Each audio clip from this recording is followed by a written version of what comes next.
तो हमारे बस एक सेक्शन फॉर्मूला का जो डेरिवेशन था वो रह गया था। तो वो ज़रूरी तो नहीं है, क्योंकि अभी तक जितने भी हम प्रॉब्लम्स कर चुके हैं, मतलब कि सेक्शन फॉर्मूला के ऊपर सारे प्रॉब्लम्स हम कर चुके हैं, अभी तक कोई ज़रूरत नहीं हुआ है सेक्शन फॉर्मूला का डेरिवेशन का। लेकिन अगर आपको नॉलेज चाहिए तो आप ये डेरिवेशन से सीख सकते हैं कि उसको कैसे फाइंड आउट किया जा सकता है। तो आप ध्यान दीजिएगा बस। क्या होता था डेरिवेशन में, सबसे पहली बात क्या फाइंड आउट करना है डेरिवेशन में, हमको ये फाइंड आउट करना है कि अगर मान के चलिए, सपोज कीजिए कि हम इसको ऐसे कंसीडर कर रहे हैं,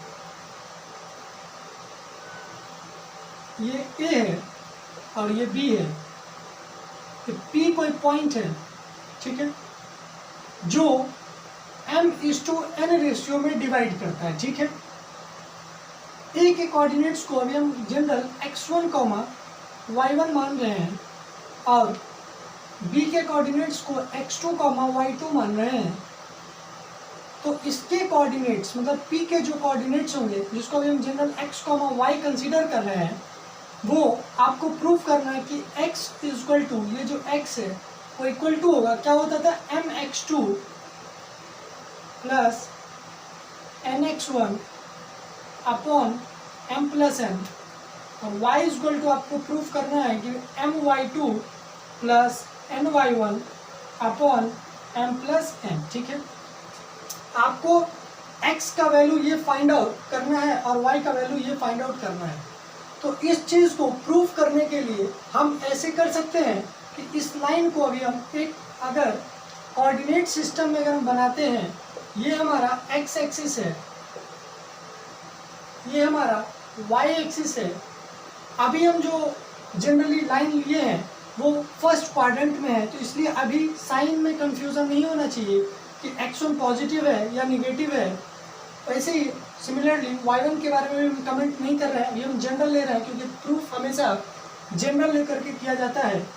तो अगर इसको हम अब क्या कर रहे हैं, ध्यान दीजिएगा बस, ये इम्पोर्टेंट चीज़ है, इसको आप, हमारा पेन चलने से ज़्यादा बस इस फिगर को देखना है कि क्या क्या ड्रॉन किया जा रहा है, ठीक है। तो इसके कोऑर्डिनेट्स को x1, y1 हम फर्स्ट वीडियो में बताए थे। x1 का मतलब क्या होता है, डिस्टेंस फ्रॉम y एक्सिस। इसका मतलब ये जो लाइन है इतना, ये क्या हमारा x1, ठीक है, ध्यान से बस देखिएगा। अब ये जो लाइन है वो कितना होगा, चूंकि ये y कोऑर्डिनेट है y1 मीन्स फर्स्ट लेक्चर में था डिस्टेंस फ्रॉम x एक्सिस, तो ये x एक्सिस से डिस्टेंस कितना है y1, तो ये आ गया आपका y1, ये आया आपका x1। उसी प्रकार अगर हम इसको ड्रॉन करें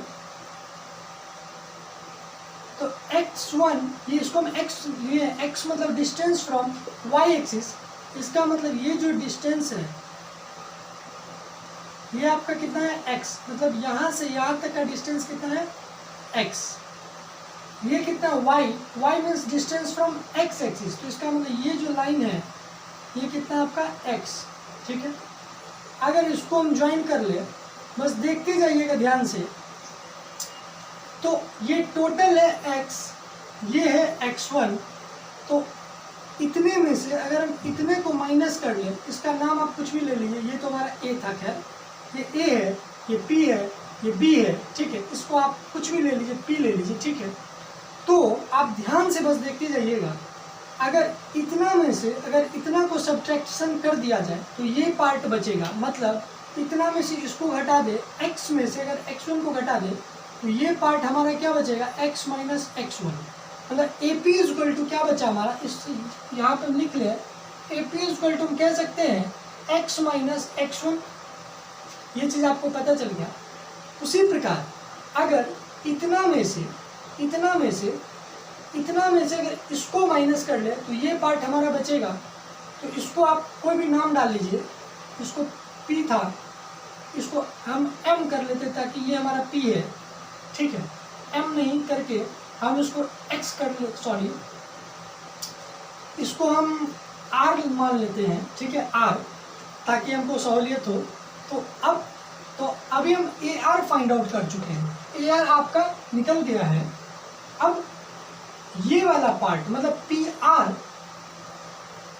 आर इक्वल टू क्या होगा, ध्यान दीजिएगा, इतना में से जब इसको सब्ट्रैक्ट करेंगे मतलब y में से, ये y है हमारा, y में से y1 को माइनस कर रहे हैं, y माइनस y1, कोई अभी तक दिक्कत नहीं आना चाहिए। अब सिमिलरली ये जो पॉइंट है b, अगर इस b को अगर हम x एक्सिस पे परपेंडिकुलर ड्रॉन करते हैं, ठीक है, x2 का क्या मतलब था, डिस्टेंस फ्रॉम y एक्सिस, तो इसका मतलब ये कितना है x2, ये टोटल कितना है x2, ठीक है। और उसी प्रकार y2 मीन्स y कोऑर्डिनेट मतलब डिस्टेंस फ्रॉम x एक्सिस, ये डिस्टेंस कितना है y2, ठीक है। अब ध्यान दीजिएगा, अगर इसको अगर हम ज्वाइन कर लेते हैं, ठीक है, अगर हम इसको ज्वाइन कर लिए तो इस सारे पार्ट्स में से अगर हम इसको माइनस कर ले, मतलब b, इसका नाम आप कुछ भी डाल दीजिए, s है, ठीक है, सपोज कीजिए इसको हम s, इसको मान लीजिए हमारा t है, तो हम कह सकते हैं कि bt में से, ये जो b है पॉइंट, bt में से अगर हम st को घटा दें वो हमारा bs होगा, मतलब इतना में से अगर हम इसको माइनस कर ले तो ये आ जाएगा हमारा, तो हम इसको ऐसे लिख लेते हैं bs इक्वल टू टोटल कितना था y2 में से हम कितना माइनस कर रहे हैं y, ध्यान दीजिएगा, ये चीज समझ में आ गया होगा आपको। सिमिलरली जब आप ये PS क्या देख रहे हैं, ये PS, जब आप PS देख रहे हैं तो हम क्या कर रहे हैं, टोटल में से इतना में से अगर इसको माइनस करें तो इतना है हमारा x2, ये x2, और इतना है हमारा x, तो x2 माइनस x, ठीक है। अब देखिएगा, हम आपको फिगर एक बार फिर से क्लियर बता देते हैं। अब फिगर इस प्रकार है, जैसे मान के चलिए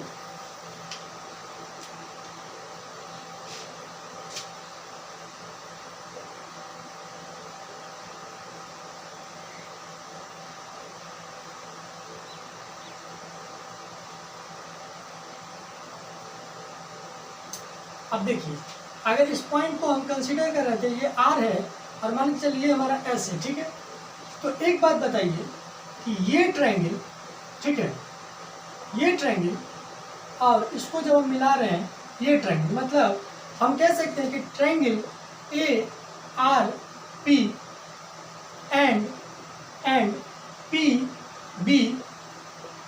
PB, इसको हम S यहाँ डाल देते हैं, तो S। अब देखिएगा इस ट्रायंगल को, फिगर में पहले आइएगा, ARP इस ट्रायंगल में और इस ट्रायंगल में, ये डेरिवेशन जब हम आपको एक वीडियो में बता रहे थे ये चीज़, कि इसलिए उस टाइम हम नहीं बताए थे क्योंकि इसमें 9th का थोड़ा कंसेप्ट आता है, मतलब अगर कन्फ्लुएंस आपको पता होगा तो वैसा ही 10th में भी होता है सिमिलर ट्रायंगल, तो उसके बेसिस पे ये प्रॉपर्टीज से प्रूफ किया जाता है, इसलिए हम आपको उस टाइम नहीं बता के अभी लास्ट में बता दें क्योंकि ज़रूरत नहीं था उतना। हो सकता है कि जब हम आपको अगर पहले बता दिए होते तो आपको कन्फ्यूज़न क्रिएट हो जाता है, कि आपको लगता है कि सिमिलर ट्रायंगल क्या होता है, नहीं होता, इसलिए कन्फ्यूजन होता है। इसलिए डेरिवेशंस को हम लास्ट में कर दिए ताकि आपको प्रॉब्लम्स करते वक्त ये कन्फ्यूजन ना हो कि सिमिलर ट्रायंगल्स का कंसेप्ट भी आना चाहिए। तो अब ARP, अब देखिए सबसे पहली बात, आप 9th क्लास में थोड़ा बहुत लाइन्स एंड एंगल्स पढ़े होंगे तो आपको पता होगा कि ये लाइन और ये लाइन क्या है, पैरेलल है, ये भी लाइन क्या पैरेलल है, तो ये एंगल और ये एंगल क्या होगा, करस्पॉन्डिंग एंगल, ठीक है। ये एंगल और ये एंगल क्या है, करस्पॉन्डिंग एंगल। आपने कॉपी पे ड्रॉन करके देख लिया अगर आपको डॉट लग रहा है तो ये एंगल और ये एंगल क्या होगा, करस्पॉन्डिंग एंगल, और हम जानते हैं कि करस्पॉन्डिंग एंगल क्या होता है, इक्वल होता है।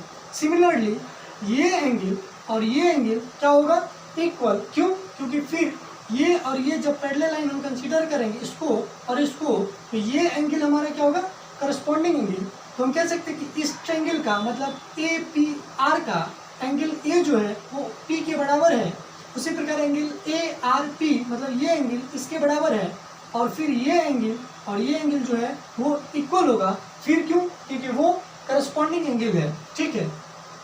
तो हम ऐसा कह सकते हैं कि ये जो ट्रायंगल्स है, दोनों ट्रायंगल्स वो क्या है, सिमिलर है, ठीक है, सिमिलर है वो A से, ठीक है, सिमिलर किससे, A से। और आप जानते हैं प्रॉपर्टीज, वी नो दैट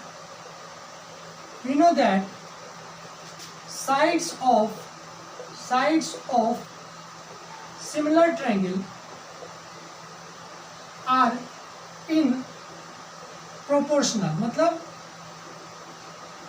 इस दोनों ट्रायंगल्स जब सिमिलर होंगे तो उसके साइड्स क्या होंगे, प्रोपोर्शनल होते हैं। प्रोपोर्शनल का मतलब पहले आपको ये ढंग आना चाहिए लिखना कि कैसे, अगर आप ये इस चीज़ को लिख लिए तो आप इजी से उसका रेशियो, जैसे ए आर पी, ए का पी एंगल इक्वल था, आर मतलब आर का एस इक्वल था, तो यहाँ पे हम पी को मिटा के हम एस कर दिए ताकि आप इजी होगा हमको लिखना।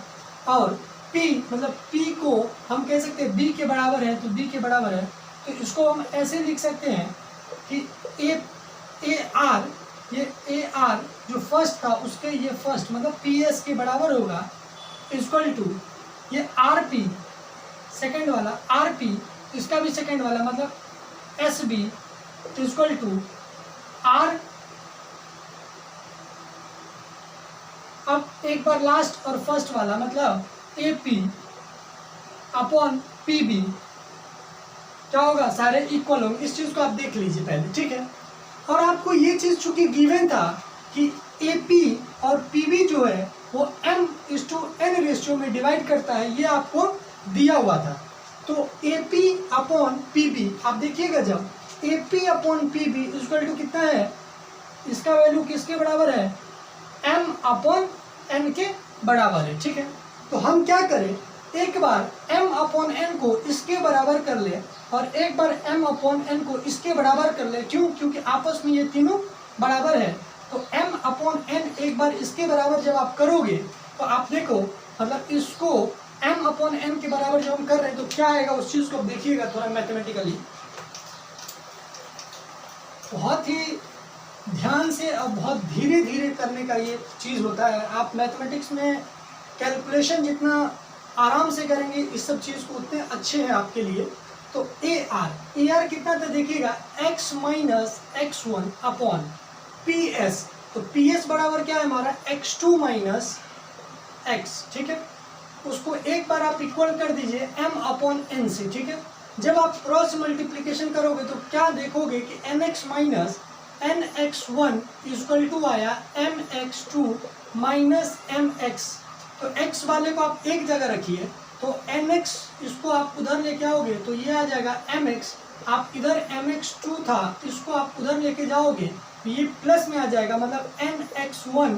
तो अब यहाँ से x जैसे आप कॉमन लोगे तो क्या आ जाएगा, m plus n equal to, ये तो आ गया mx2 प्लस nx1। तो हम कह सकते हैं इसीलिए x equal to mx2 plus nx1 upon m plus n, जो कि हमको यही प्रूफ करना था कि x इक्वल टू क्या होता है formula, mx2 plus nx1 upon m plus n।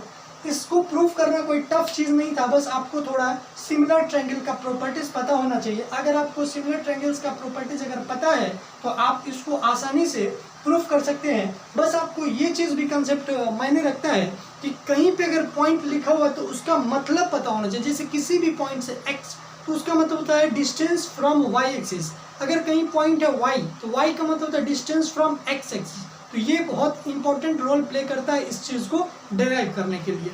उसी प्रकार अगर आप मान के चलिए, सेम है, करने की जरूरत नहीं है, लेकिन हम आपको दिखा देते एक बार। जब A P upon P B m upon n है इक्वल टू, ठीक है, एक बार हम A R upon P S के बराबर कर चुके थे, R P upon S B. तो आर पी देखिए कितना है, y minus y1 upon B S बोलिए या एस पी बोलिए, एक ही बात है। तो हम इसको लिख सकते हैं y2 minus y1, sorry y2 minus y, ठीक है। जब आप क्रॉस मल्टीप्लिकेशन करोगे तो my2 minus my equal to ny minus ny1 जो आपको दिख रहा होगा। आप y वाले को एक साथ रखें तो हम यहाँ से इसको इधर लेके चल जाते हैं, तो ny plus my equal to, ठीक है। और इसको इधर लेके आएंगे तो my2 प्लस ny1। यहाँ से y जैसे आप कॉमन लोगे तो आ जाएगा m plus n equal to my2 plus ny1। तो यहाँ से y इक्वल टू ये नीचे आ जाएगा, मतलब my2 plus ny1 upon m plus n। ये आपको फाइंड आउट करना था और हम देख लिए कि वो फॉर्मूला के इक्वल आ रहा है, तो हम कह सकते हैं हेंस प्रूव्ड। तो ये बस एक ऐसा डेरिवेशन बाकी था आपको, इसका ज़रूरत जो है वो एग्ज़ाम के लिए नहीं, एग्ज़ाम के पॉइंट ऑफ व्यू से लिए नहीं, बस आपको ज्ञान के लिए चाहिए था, तो वो चीज़ हम आपको दे रखे हैं। अब आप इसको एक बार घर पे प्रैक्टिस कर ले ताकि आप इस चीज़ को याद हो जाए आपको प्रैक्टिस से।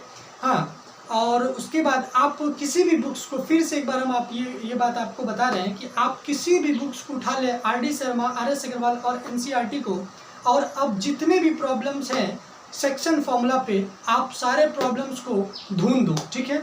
और जो प्रॉब्लम्स आपसे नहीं बन रहे वो आपको प्रीवियस वीडियो में हम आपका अपना व्हाट्सएप नंबर दे रखे हैं, उस नंबर पे आप क्वेश्चंस भेजिए और आपको सॉल्यूशंस फिर यूट्यूब पे हो सकता है तो हम डाल दें, या नहीं तो हम आपके व्हाट्सएप नंबर तक वीडियो पहुंचाने का कोशिश करेंगे, ठीक है। तो सेक्शन फॉर्मूला का जो कंसेप्ट है वो कंप्लीट हो चुका है। अब एक फॉर्मूला है एरिया ऑफ ट्रायंगल का, उसके ऊपर कुछ प्रॉब्लम्स होते हैं। बेसिकली ऐसा है कि इस बार जो 10th क्लास का जो एग्ज़ाम होने वाला उसमें इस पार्ट को हटा दिया गया, सिलेबस में नहीं है, नहीं पूछेगा, लेकिन फिर भी हम इसको इसलिए पढ़ा देंगे। क्यों? क्योंकि मान के चले अगर आपको 10th से ही केवल मतलब है तो फिर आपको इम्पोर्टेंट नहीं है आपके लिए। आप जब आगे जाओगे मैथमेटिक्स लोगे तो आपको ये चीज़ की ज़रूरत आएगी, इसलिए मेरा ये मानना है कि नॉलेज के लिए आप पढ़ें, ना कि केवल एग्ज़ाम पास करने के लिए। एग्ज़ाम वैसे भी बहुत सारे बच्चे पास कर जाते हैं, आप इम्पॉर्टेंट ये चीज़ समझिए कि आपके पास नॉलेज होना चाहिए। तो हम जो है वो अब अगला वीडियो जो है वो एरिया ऑफ ट्रायंगल्स के फॉर्मूला से रिलेटेड प्रॉब्लम्स जितने भी होंगे वो हम करेंगे, उसके फॉर्मूला को फिर हम डिराइव करेंगे। तो मेरा ये मानना है कि आप पहले सेक्शन फॉर्मूला तक के जितने भी लेक्चर्स हैं आपको यूट्यूब पे मेरे, वो सारे लेक्चर्स को देख ले और सारे प्रॉब्लम्स जितने भी डिस्टेंस फार्मूला और सेक्शन फार्मूला के अभी तक आप देख रहे हैं वो ऐसा मान के चले कि आपका 10th के लिए 100% कंप्लीट है। लेकिन अगर नॉलेज चाहिए तो आपको जो है वो 30% to 25% एरिया ऑफ ट्रायंगल का कंसेप्ट भी आप पढ़ लें। प्लस जो हमारा फर्स्ट वीडियोज़ में ही हम बोले थे कि आपको सारे R S. Agarwal, NCERT., R D. Sharma जो है वो कंप्लीट होने चाहिए। प्लस हम आपको प्रीवियस ईयर प्रॉब्लम्स जितने भी होंगे कोऑर्डिनेट के सारे प्रॉब्लम्स आपको लास्ट वीडियोस में ज़रूर हम बता देंगे। तो आप जो है वो इसको डिराइव एक बार ज़रूर करें, ये हमारा रिक्वेस्ट है आप लोगों से।